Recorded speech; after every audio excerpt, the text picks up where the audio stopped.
അവൾ അവിടെ തന്നെ റോഡരികിൽ തളർന്നു നിന്നുപോയി. ചുറ്റും നേരം വെളുത്ത് വരുന്നുണ്ടായിരുന്നു. വണ്ടിയുടെ ശബ്ദം പൂർണ്ണമായും അടങ്ങിയപ്പോൾ മാത്രമാണ് താൻ നിൽക്കുന്നത് സ്വന്തം വീടിന്റെ മുന്നിലെ റോഡിലാണെന്നുള്ള കാര്യം ഋഷുവിനുണ്ടായത്. വിറയ്ക്കുന്ന കൈകൾ കൊണ്ട് കണ്ണുനീർ തുടച്ച് അവൾ അകത്തേക്ക് നടന്നു. അവളുടെ കാതുകളിൽ ക്രിസ്റ്റിയുടെ ആ വാക്കുകൾ മാത്രമാണ് മുഴുകി കേട്ടുകൊണ്ടിരുന്നത്. എൻ്റെ സ്നേഹവും എൻ്റെ കുറ്റബോധവുമെല്ലാം നിനക്കൊരു തമാശയാണ്. അവന്റെ ഭാഗത്തു നിന്നും ചിന്തിച്ചപ്പോഴാണ് അവൾക്ക് സ്വന്തം തെറ്റിന്റെ ആഴം മനസ്സിലായത്. തന്നെ ജീവനേക്കാൾ സ്നേഹിക്കുന്നത് കൊണ്ടാണ് തന്നോട് ഒരു തെറ്റ് ചെയ്തു പോയെന്ന് കരുതിയപ്പോൾ അവൻ അത്രമാത്രം തകർന്നു പോയത്. ആ വലിയ വികാരത്തെയാണ് താൻ വെറും ഒരു തമാശയാക്കി മാറ്റിയത്. വീട്ടിലെത്തിയ ഋഷു നേരെ തന്റെ മുറിയിലേക്ക് ഓടിക്കയറി. വാതിലകത്തു നിന്നും പൂട്ടി കട്ടിലിലേക്ക് വീണ് അവൾ കരഞ്ഞു. ബെഡ്ഷീറ്റിലും തലയിണയിലും ഇപ്പോഴും ക്രിസ്റ്റിയുടെ ശരീരത്തിന്റെ ചൂടും മദ്യത്തിന്റെ നേർത്ത മണവും ബാക്കിയുണ്ടായിരുന്നു. മണിക്കൂറുകൾക്ക് മുൻപ് ഇതേ കട്ടിലിൽ വെച്ചാണ് അവൻ അവളെ ചേർത്ത് പിടിച്ച് ചുംബിച്ചതും അവളുടെ നെഞ്ചിൽ കിടന്നുറങ്ങിയതും.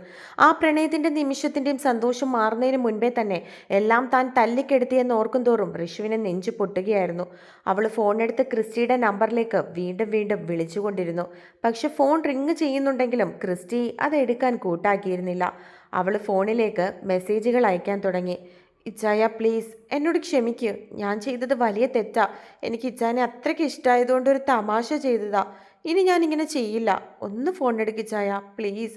അവൾ ഓരോന്നും അയച്ചുകൊണ്ടിരുന്നു. പക്ഷെ അപ്പുറത്തു നിന്നും യാതൊരു മറുപടിയും വന്നില്ല. അതേസമയം വണ്ടിക്കുള്ളിൽ നിശബ്ദതയായിരുന്നു. റയാൻ ഇടയ്ക്കിടയ്ക്ക് ക്രിസ്റ്റിയെ നോക്കുന്നുണ്ടായിരുന്നു. അവനാണെങ്കിൽ മറ്റെന്തോ ആലോചിച്ചുകൊണ്ടിരിക്കുകയായിരുന്നു. മെസ്സേജ് കാണാഞ്ഞതും ഋഷു വീണ്ടും അവനെ വിളിച്ചു. എന്നാൽ ഫോണിലേക്കൊന്ന് നോക്കിയതിനു ശേഷം അവനത് കട്ട് ചെയ്ത് വിട്ടിരുന്നു.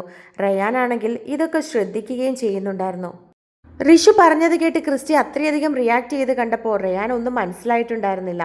വണ്ടി കുറച്ചു ദൂരം മുന്നോട്ട് പോയ ശേഷവും ക്രിസ്റ്റിയുടെ മുഖത്ത് ദേഷ്യം കുറയാത്തത് കണ്ടപ്പോൾ റയാൻ ഒടുവിൽ വണ്ടി റോഡരികിലേക്ക് ഒതുക്കി നിർത്തി. ക്രിസ്റ്റിച്ച, നിങ്ങളുടെ ബന്ധത്തിൻ്റെ ഇടയിൽ കയറുകയാണെന്ന് കരുതരുത്. എങ്കിലും ഈ ദേഷ്യം കണ്ടതുകൊണ്ട് ചോദിക്കുക, എന്താ പ്രശ്നം? ഇന്നലെ സ്നേഹത്തോടെ കയറിപ്പോയിട്ട് ഇപ്പം എന്താ സംഭവിച്ചത്? റയാൻ സംശയത്തോടെ അവനെ നോക്കി ചോദിച്ചു. ക്രിസ്റ്റി പതുക്കെ മുഖം തിരിച്ചു.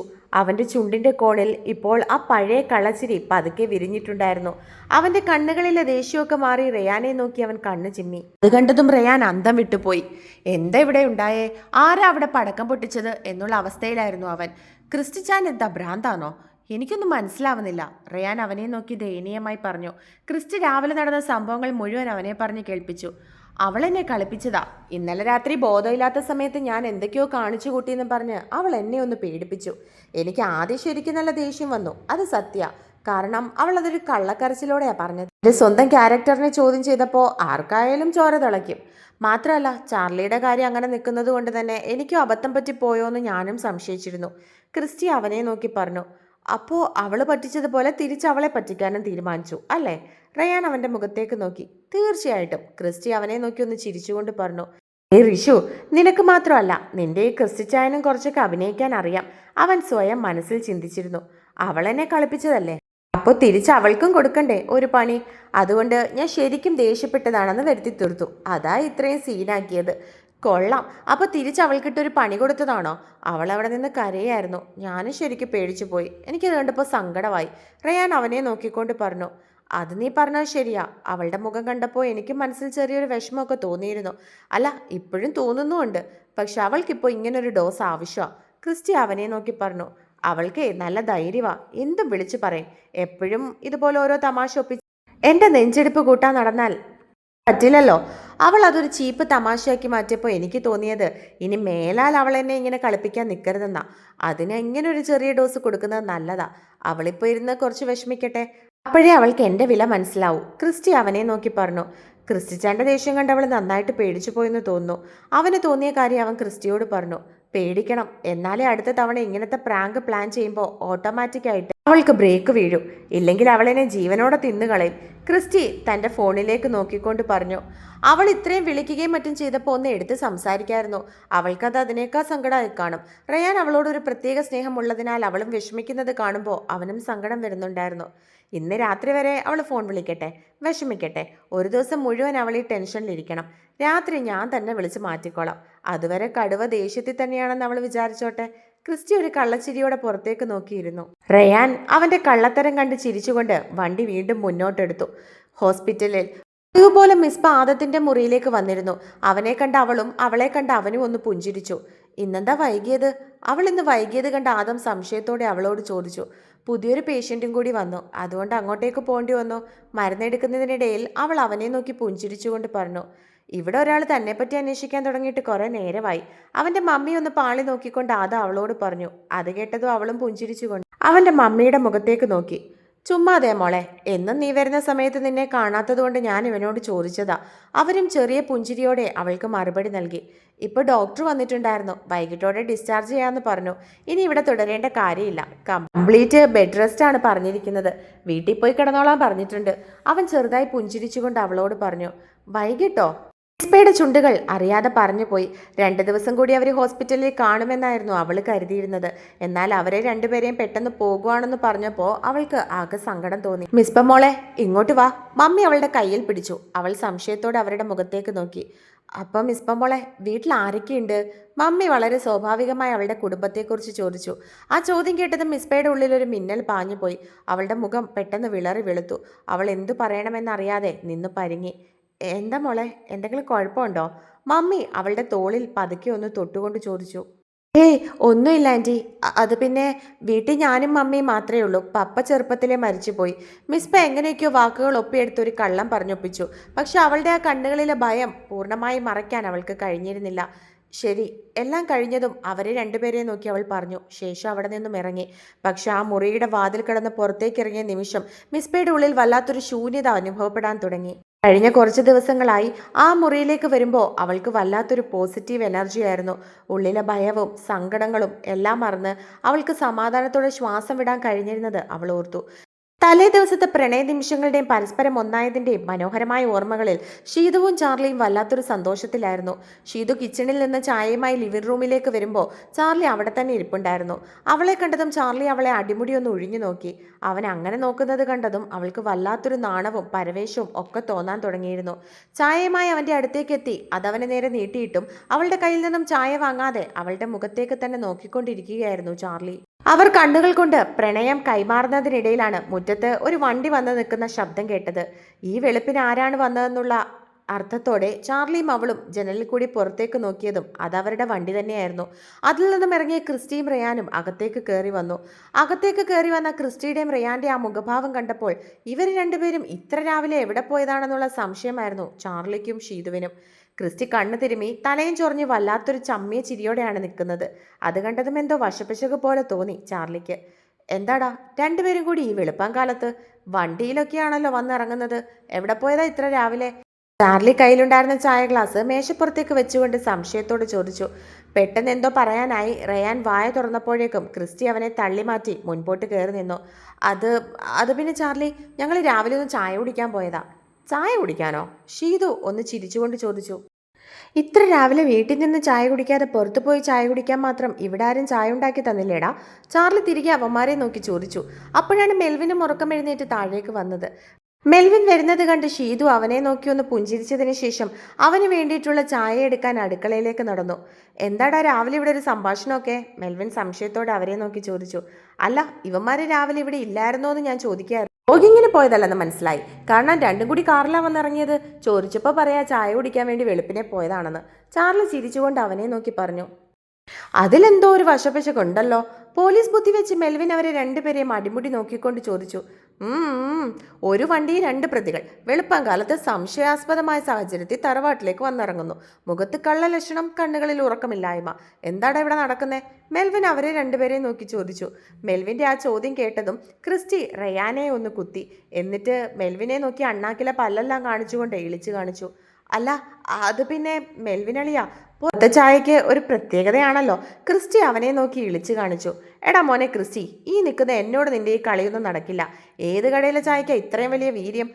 നിന്റെ നാവിൽ നിന്ന് ഇപ്പോഴും വരുന്നത് ചായയുടെ മണമല്ല, തലേ ദിവസത്തെ സാധനത്തിന്റെ മണവാ. അത് കേട്ടതും റയാൻ വീണ്ടും ചിരി തുടങ്ങി. എടാ ഇവന്റെ മുന്നിൽ കള്ളം പറഞ്ഞ ഡബിൾ ലോക്കാകും. അതുകൊണ്ട് നീയൊക്കെ സത്യം പറയുന്നതായിരിക്കും നല്ലത്. ചാർലി അവരെ നോക്കി പറഞ്ഞു. നിങ്ങൾ ചായ കുടിക്കാനൊന്നും പോയതല്ല ചേട്ടായി. ഇന്നലെ രാത്രി അടിച്ച് പൂസായി തലയ്ക്ക് പിടിച്ചപ്പോൾ ഇങ്ങർക്ക് ഋഷുവിനെ കാണണമെന്നും പറഞ്ഞ് കാട്ടിയ കോപ്രായങ്ങളുണ്ടല്ലോ, അതൊന്നും പറയാതിരിക്കാ നല്ലത്. അവസാനം സഹിയിട്ടിട്ട് ഞാൻ തന്നെയാ രാത്രി അവളുടെ വീട്ടിൽ കൊണ്ടാക്കിയേ. ഹോ, രാത്രി മുഴുവൻ ഇങ്ങനെ അവിടെയായിരുന്നു. റയാൻ അവരെ രണ്ടുപേരെയും നോക്കി ചിരിച്ചുകൊണ്ട് പറഞ്ഞു. എന്നിട്ട്? ചാർലി കണ്ണു തള്ളി ചോദിച്ചു. എന്നിട്ടൊന്നുമില്ല, ആ പാതിരാത്രിക്ക് ഞാൻ അങ്ങനെ അവിടെ കൊണ്ടാക്കി. വെളുപ്പിനെ പോയി വിളിച്ചുകൊണ്ട് വരികയും ചെയ്തു. വരുന്ന വഴിക്ക് ഞങ്ങൾ ചായ കുടിക്കാനൊക്കെ കയറി. അതാ ഇത്രയും താമസിച്ചത്, റയാൻ അവരെ നോക്കിക്കൊണ്ട് പറഞ്ഞു. അത് മാത്രമല്ല ചാർലിച്ച, മറ്റൊരു സംഭവം കൂടി ഉണ്ടായി. റയാൻ ക്രിസ്റ്റിയെ ഒന്ന് നോക്കിയതിന് ശേഷം അവരെ നോക്കി പറയാൻ തുടങ്ങി. അവൻ എന്താണ് പറയാൻ പോകുന്നതെന്ന് അവന് നന്നായിട്ട് അറിയാവുന്നത് കൊണ്ട് തന്നെ ക്രിസ്റ്റി അവന്റെ വാ പൊത്തിപ്പിടിക്കാൻ ശ്രമിച്ചു. എന്നാൽ അതിന് സമ്മതിക്കാതെ റയാൻ ഓടിച്ചെന്ന് ചാർലിയുടെ അടുത്തേക്കിരുന്നു. ഇല്ലെങ്കിൽ അവന്റെ കയ്യിൽ നിന്നും നല്ലത് കിട്ടുമെന്ന് അവന് നന്നായിട്ട് അറിയാമായിരുന്നു. ഇന്നലെ രാത്രി ഞാൻ അവിടെ കൊണ്ടാക്കിയപ്പോൾ മതിൽ ചാടാൻ പറ്റില്ലല്ലോ, അതുകൊണ്ട് ഞാൻ അവളെ വിളിച്ചു പറഞ്ഞു വന്ന് അവളുടെ കണവനെ കൂട്ടിക്കൊണ്ട് പോവാൻ. അവൾ ഗേറ്റ് തുറന്നു കൊടുക്കാൻ വേണ്ടി വന്നപ്പോൾ ഇങ്ങനെ അവളുടെ മുന്നിൽ ചെന്ന് ഋഷിമോളേന്ന് വിളിക്കുക. അവളാണെങ്കിൽ ഈ വക വാക്കുകളൊക്കെ ഇങ്ങരുടെ നാവിൽ നിന്ന് ആദ്യമായിട്ട് കേൾക്കുന്ന സാധനങ്ങളാണ്. അത് കേട്ടതും ആ കൊച്ചു ഞെട്ടിപ്പോയി. റയാൻ ആക്ഷൻ കാണിച്ച് പറഞ്ഞതും ചാർലിയും മെൽവിനും വയറ് കുലുക്കി ചിരിക്കാൻ തുടങ്ങി. അപ്പോഴേക്കും ഷീതും ചായയുമായി അങ്ങോട്ടേക്ക് വന്നു. ചായ മെൽവിന്റെ കയ്യിൽ കൊടുത്തുകൊണ്ട് നിന്നപ്പോഴാണ് ഈ കഥ പറയുന്നത്. അത് കേട്ട് അവളും പൊട്ടിച്ചിരിക്കാൻ തുടങ്ങി. ക്രിസ്റ്റി ആണെങ്കിൽ തൻ്റെ ഇമേജ് എല്ലാവരുടെയും മുൻപിൽ നഷ്ടപ്പെട്ടു എന്നുള്ള രീതിയിൽ ദയനീയമായി എല്ലാവരുടെയും മുഖത്തേക്ക് നോക്കുകയാണ്. ഡാ റയാനെ, എല്ലാം ഇങ്ങനെ വിളിച്ചു പറയണമായിരുന്നോടാ, എൻ്റെ ഇമേജ് മുഴുവൻ കളഞ്ഞു. ക്രിസ്റ്റി ചമ്മി നിന്നു. അവരങ്ങനെ തമാശ പറഞ്ഞ് ചിരിച്ചു മറിയുമ്പോഴാണ് അടുക്കളയിൽ നിന്ന് മമ്മി അങ്ങോട്ടേക്ക് ഇറങ്ങി വന്നത്. മമ്മിയുടെ മുഖത്ത് വല്ലാത്തൊരു ഗൗരവം ഉണ്ടായിരുന്നു. ആഹാ, അപ്പൊ കാര്യങ്ങൾ ഇങ്ങനെയൊക്കെയാണല്ലേ? മമ്മി ഇടുപ്പിൽ കൈകുത്തി രണ്ടുപേരെയും നോക്കി. എന്താ മമ്മി? ചാർലി ചോദിച്ചു. അല്ല, ഞാൻ രാവിലെ പ്രാർത്ഥിക്കാൻ വേണ്ടി എഴുന്നേറ്റപ്പോൾ നോക്കിയതാ, വീടിന് മുൻവശത്തെ കഥകൾ ലോക്ക് ചെയ്തിട്ടില്ല. ആകെ പേടിച്ചു പോയി ഞാൻ. എന്നിട്ട് ഇവന്മാരുടെ രണ്ടുപേരുടെയും മുറിയിൽ പോയി നോക്കിയപ്പോൾ റയാനും ഇല്ല, ക്രിസ്റ്റിയും ഇല്ല. ബെഡൊക്കെ അങ്ങനെ തന്നെ കിടക്കുന്നു. ഇവർ ഈ പാതിരാത്രിക്ക് എങ്ങോട്ട് എഴുന്നള്ളിയതാണെന്ന് ഓർത്തിരിക്കുകയായിരുന്നു ഞാൻ. ഇപ്പോഴാ കഥ മനസ്സിലായത്. ഋഷുവിനെ കാണാൻ പോയതാണല്ലേ? മമ്മി ക്രിസ്റ്റിയുടെ ചെവിക്ക് പിടിച്ചു. അയ്യോ മമ്മി, വേദനിക്കുന്നു മമ്മി, ഈ റയാൻ വെറുതെ തള്ളുന്നതാ. ക്രിസ്റ്റി വേദന നടിച്ചു പറഞ്ഞു. നിർത്തട കള്ള, നീ ആ കൊച്ചിനെ മോളേന്ന് വിളിച്ച കാര്യം വരെ റയാൻ പറഞ്ഞു. നേരം വെളുക്കോളം അവിടെ വീട്ടിൽ കിടന്നുറങ്ങിയിട്ട് ഇപ്പം എഴുന്നള്ളി വന്നേക്കുന്നു. മമ്മി ചിരിയോടെ അവൻ്റെ ചെവിയിൽ നിന്നും കൈവിട്ടു. ആ വീട്ടിൽ അന്ന് രാവിലെ വലിയൊരു ചിരിപ്പൂരം തന്നെ നടക്കുകയായിരുന്നു. 2 ദിവസത്തിന് ശേഷം എല്ലാവരും എല്ലാം മറന്ന് സന്തോഷത്തോടെ നിൽക്കുന്നത് അന്നായിരുന്നു. ക്രിസ്റ്റി എല്ലാവരും കൂടി വലിച്ചൊട്ടിച്ചുകൊണ്ടിരിക്കുമ്പോൾ ക്രിസ്റ്റി പതുക്കെ റയാനെ നോക്കി പല്ല് കടിച്ചു. നിനക്ക് ഞാൻ വെച്ചിട്ടുണ്ടടാ, അവൻ റയാന്റെ മുഖത്തേക്ക് നോക്കി പറഞ്ഞു. എല്ലാവരും കൂടി എന്നിട്ട് അലക്കുവാണല്ലോ ഈ രാവിലെ തന്നെ. ക്രിസ്റ്റി പതുക്കെ മനസ്സിൽ ചിന്തിച്ച് മുറിയിലേക്ക് നടക്കാൻ നോക്കി. മമ്മി ഷീതും ചാർലിയും അപ്പോഴും അവനെ നോക്കി ചിരി നിർത്തുന്നുണ്ടായിരുന്നില്ല. ക്രിസ്റ്റി മുറിയിലേക്ക് പോയതും റയാനും കുളിക്കാനെന്നും പറഞ്ഞ് പോയിരുന്നു.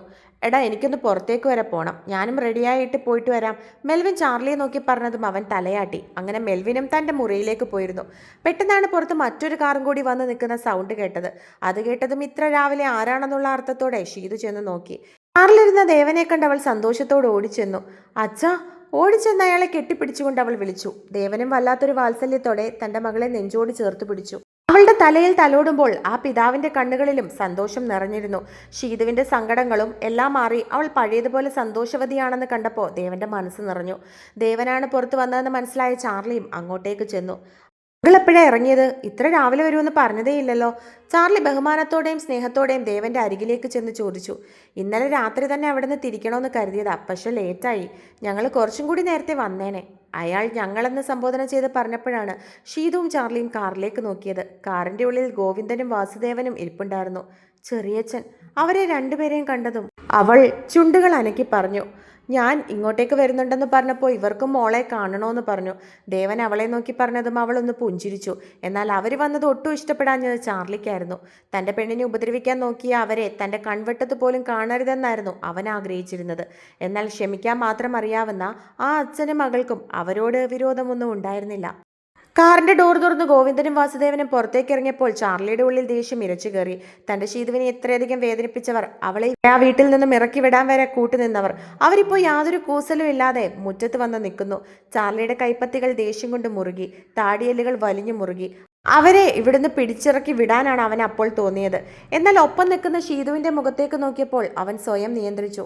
ഷീതുവിന്റെ കണ്ണുകളിൽ തെളിഞ്ഞത് വെറുമൊരു പുഞ്ചിരി മാത്രമായിരുന്നു. മോളെ ഷീതു. ഗോവിന്ദൻ പതുക്കെ അവളുടെ അടുത്തേക്ക് നടന്നു വന്നു.